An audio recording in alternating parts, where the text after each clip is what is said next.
বন্ধুরা,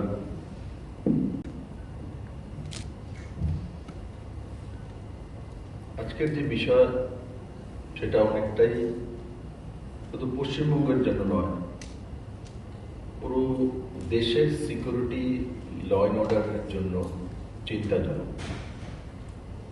সেটা হচ্ছে অবৈধ অনুপ্রবেশকারী और बॉर्डर फेंसिंग।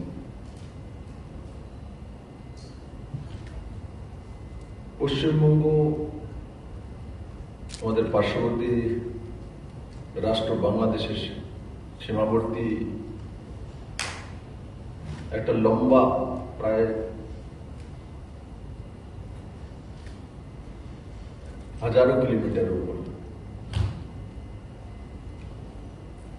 সীমান্ত রয়েছে।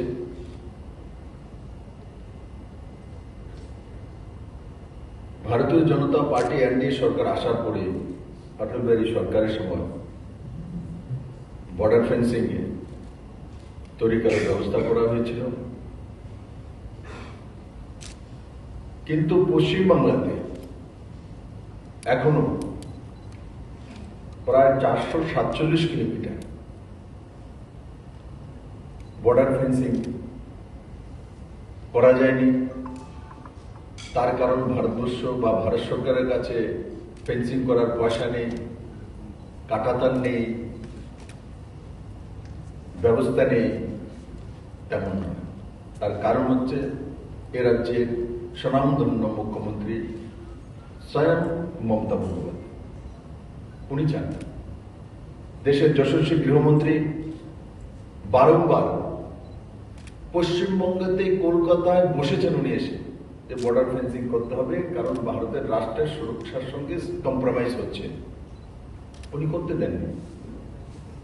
আজ পর্যন্ত কোন জায়গাটা ছেড়ে রেখেছেন?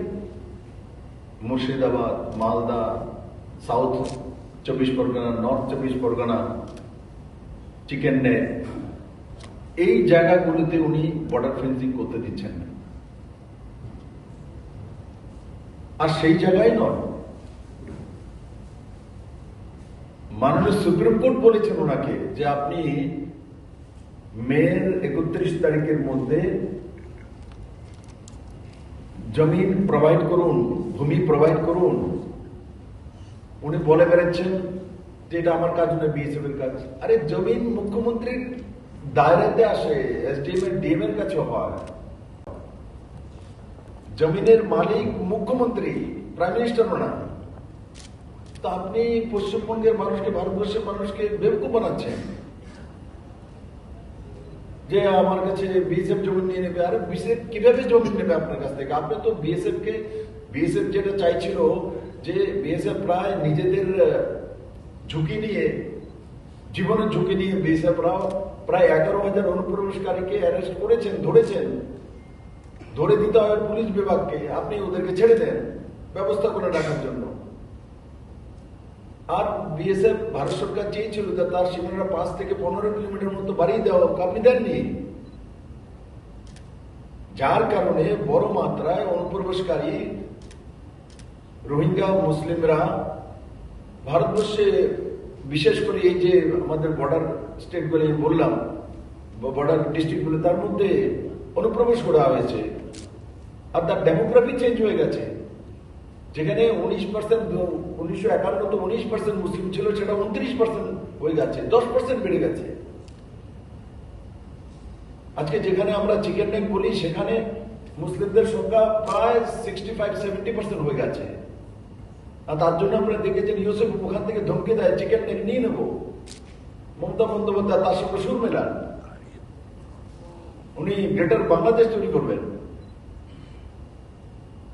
আর তার প্রমাণ এখান থেকে জৈশে মোহাম্মদ, তেহরিনুল মুজাহিদ, আনারুল্লাহ, বাংলা টিম, এবিটি, জামাতুল মুজাহিদ বাংলাদেশ, জেএমপি, এদের জঙ্গি গোষ্ঠীদের নির্বিঘ্নে কার্যকলাপ এখানে চালাচ্ছে, নির্বিঘ্নে। ব্যাঙ্গালোরের রামেশ্বর ক্যাফে বিস্ফোরণের যে মূল আইএসআইএস মূল যে পান্ডা, যে স্লিপার সেল সক্রিয় সদস্য বাংলার কাঁথি থেকে পাওয়া গেছে। আমাদের তেহরিনুল মুজাহিদিনের কুখ্যাত জঙ্গি জাভেদ মুন্সিকে দক্ষিণ 24 পরগনার ক্যানিং থেকে পাওয়া গেছে। কেন্দ্রীয় গোয়েন্দা সংস্থা প্রকাশ করেছেন যে এই কট্টরপন্থী উগ্রবাদী সংস্থাগুলির জেহাদি কার্যকলাপের প্রাণকেন্দ্র হচ্ছে মুর্শিদাবাদ। তো এই সবগুলো থাকার পরেও সেখানে কোনো ব্যবস্থা নেই। আজকে শুধু তার জন্য পশ্চিমবঙ্গের মানুষই প্রভাবিত তেমন নয়, তার জন্য সমস্ত ভারতবর্ষের সিকিউরিটি উনি দাওয়া লাগিয়ে দিয়েছে। একমাত্র সংখ্যালঘু ভোট পলিটিক্স। একসময় কমিউনিস্টও করেছিল,